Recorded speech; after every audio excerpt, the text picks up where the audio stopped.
Do you have a job that you feel you're undervalued? Do you have a job that literally makes you sick? Do you even have a job possibly that you dread Monday mornings and Sunday is an absolute disastrous kind of a day because you're worried about what's coming up for the next week? Many of us have gone through that, but there are some key signs. As a matter of fact, there's 6 signs that if you're feeling some of these signs or symptoms, you should definitely quit your job or certainly look for alternatives. Welcome back to the hustle, everybody, and welcome back to the grind. And here we go for another lovely, leisurely stroll. I want to talk about the job situation and whether it's you're getting time to retire or whether it's time to just move on and find another job. There's clearly signs that maybe wherever you're working today may in fact not be a good fit for you. Now, we know that there's some obvious and easy ones, and I'm not going to beat around the bush because we know having a bad job can be absolutely disastrous for your health, and it doesn't just impact your health. It impacts your family, your friends, those people around you, relationships. Because a lot of the aggravation, stress, and strain and anguish that you get from a bad job can definitely take you down a bad place. And I've experienced that firsthand. As a person who's been on the shovel, as a person who's led big crews, I know from both ends of the spectrum. I know exactly what a good workplace looks like, and I know what a horrible workplace looks like. So let's just sort of take this from the top. If you're experiencing some of these symptoms or these signs, I really do believe it's time to move on, time to look for something different, and certainly time to think about, whether it's time to retire or just, again, you need to get back into the workforce, but maybe somewhere else. One, of course, is naturally an obvious one. They clearly don't care about your future. Have you been at a job where there's very little promotion opportunity? There's very little opportunities, or even if there are, you never seem to be able to get one. You always put in the resumes, you try to network, you do all of those things the corporations ask you. They say, take these courses, you do these, you network with these people, you take these formal mentorship programs in-house, and guaranteed that's your fast track way to promotions. You do all of that. You try to network, you try to show up with a positive face, you try to burn the candle at both ends. You even try to come in early and possibly stay late just for the hope that somebody sees and recognizes your extra efforts, your extra things that you bring to the table, and that maybe you actually have an opportunity to go up, and yet it never happens. See, this is not unusual, and many of us go through this. I've gone through this, as many of you have. You work hard, you do all those things, you try to say the right things, try to meet the right people, and yet this just doesn't happen. Quite often, it's a result of a number of things. Obviously, sometimes there's just an inside scoop. Sometimes you already know. A lot of times there's jobs that are posted and they already have somebody there. They've got to go through a formality with HR just to make it happen, and you were never in the running. Even you might have even had an application, you might have had an interview, but you're just not getting it. There's clearly something going on. Not to mention, maybe somewhere, some way, even maybe 5 years ago, you said something to somebody and that carried through and kind of resonated and echoed through the organization. That happens. Managers talk to managers, talk to managers. Once you've been blacklisted, your days are done. And that in itself is self-limiting, and you may not have an opportunity to move up. You may, in fact, not even know or realize. And a lot of these managers would rather avoid any confrontation and not even really get down to the brass tacks to the reason why you're not getting these opportunities. You're trying, you're working hard at it, but it's just not happening. When those things are happening and you're trying and trying and trying again, it might be time to just hit the road. Another thing, another huge sign, and this is a big one, is your health is impacted. I know for me, I was dealing with this the last 5 or 6 years, probably the last 4 or 5 years, actually, realistically, where my health was, I felt it deteriorating. And it's not just age. Age is part of it. But let's be honest. When you're in a work environment that's exclusive, isolating, they drop excess amounts of stress and pressure and performance that are almost insurmountable. They overload you. They remove some of your resources, so you have to double down, work harder, get even more creative. And it's almost as though they seem like they're setting you up for failure. And I've witnessed that. I've lived this. I've been on both ends of the spectrum.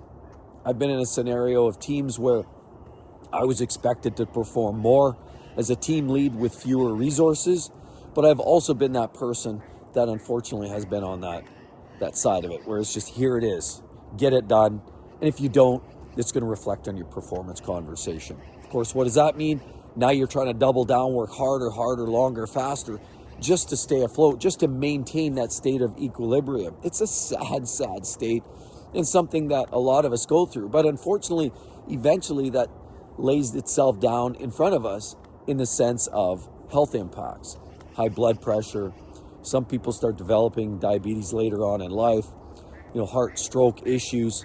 Of course, many people chalk up even chronic, even more serious health conditions directly to high levels of chronic stress.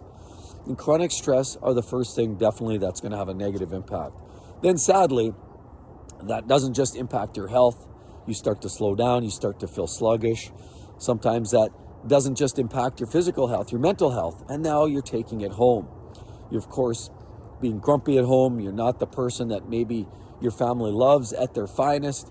And of course, our family is there through thick and thin, but why do you want to take that home, go through all these physical, mental health issues? But this is something, if you find yourself shifting because of additional stress, longer work hours, painful conversations, and knowing that you're always under the thumb of that boss, that might be a time to get out. Which takes me right into the next conversation, the boss. We know the boss is a famous, like that Johnny Paycheck song. I like to talk about that. Johnny Paycheck, take this job and shove it. That could not be more invigorating and inspiring to hear that song. And I know a lot of us love to sing it, and a lot of us love the song and in theory, but a lot of us also know that we have to work. We're kind of just, what we'd consider the middle class, if you call it that. We're grinders. We're the ones, the heavy contributors to society. We work hard, we put in long hours, we work for 35, 40 years, and of course, move on. But that song, take this job and shove it, is just something we all want to say to that boss. That boss, that's a terrible boss.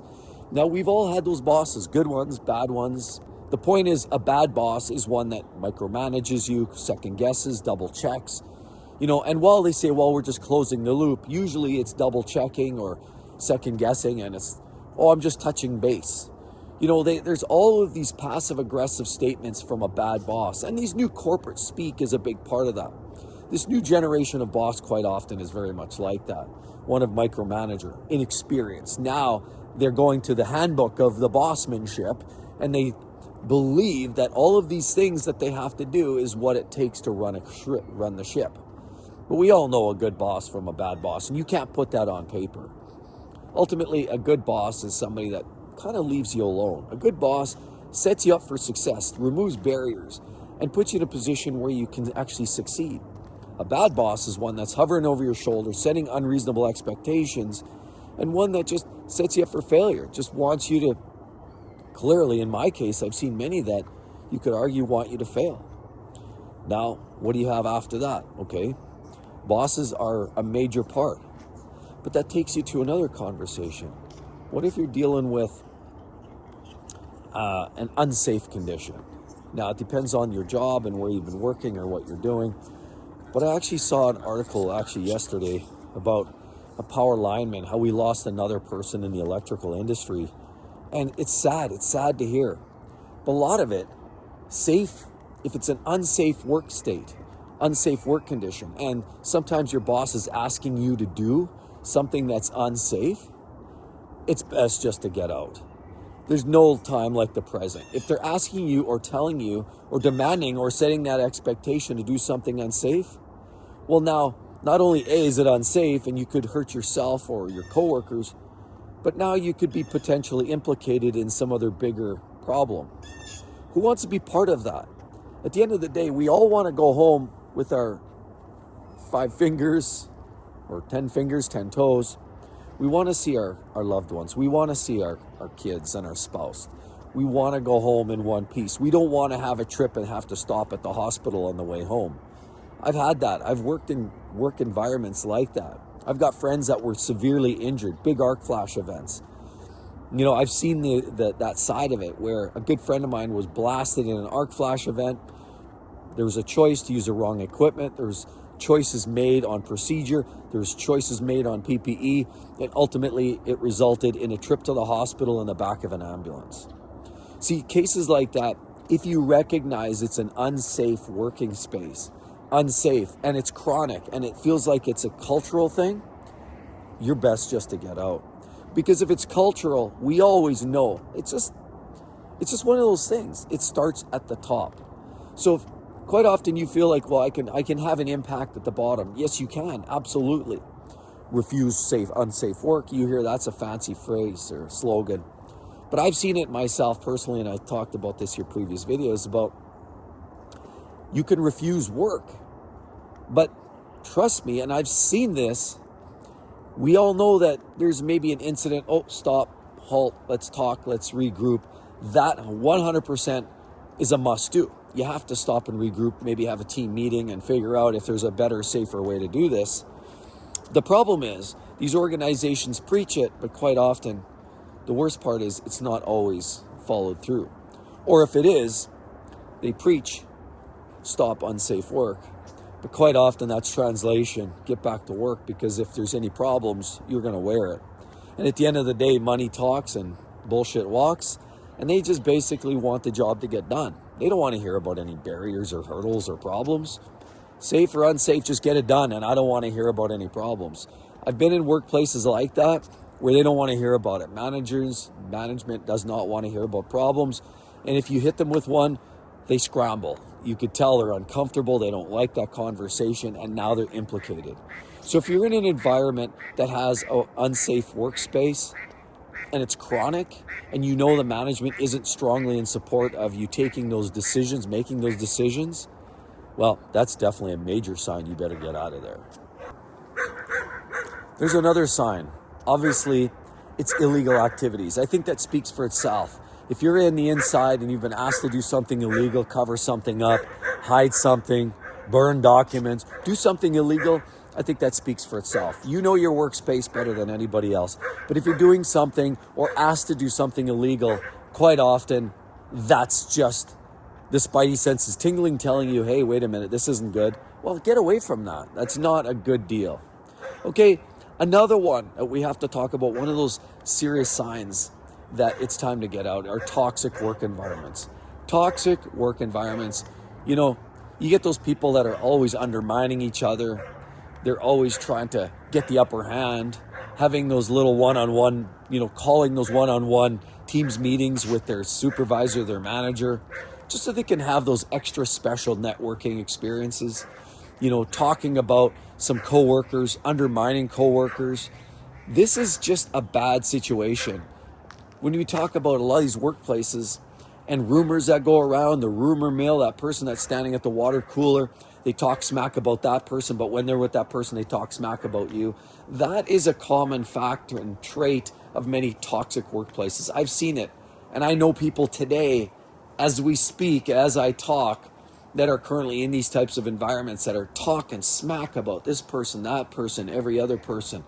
Toxic workplaces like that, when there's all kinds of undermining and closed doors and excluded and exclusion and those private little lunch dates and all of those things that are sort of excluding some, creating little pockets of people in groups, isolating others, talking and making rumors.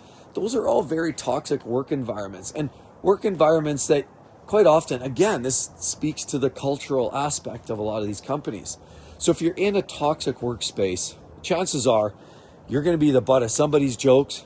And then there's a good possibility somebody that you trusted, that you really had a lot of faith in, might start to pull you into a vortex of conversation. And now you've already built that rapport. So they start saying something about somebody or talking about the company or going on about some scenario that you don't necessarily agree with. But now you've got that rapport, and it's hard to sort of evacuate yourself from that scenario and from that conversation.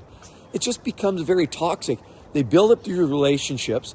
They then use those relationships as leverage to get their own way, to influence groups of people. And now, lo and behold, you have this toxic, isolating group that just does not feel right. You go home at the end of the day, you feel drained, you feel worn out. And quite honestly, having a lot of these toxic conversations sometimes can lead you to HR's office, and that's not a good scene. The last thing you want to do is have a conversation with HR about some bad behavior, some bad phrases, terminology, things you might have said or done, or you know what, there's lots of There's lots of bad scenarios that can evolve from being involved and wrapped up in a toxic work environment and a toxic culture in general. So if you're in a place that just doesn't feel right, you're wrapped up in all of that, you know what?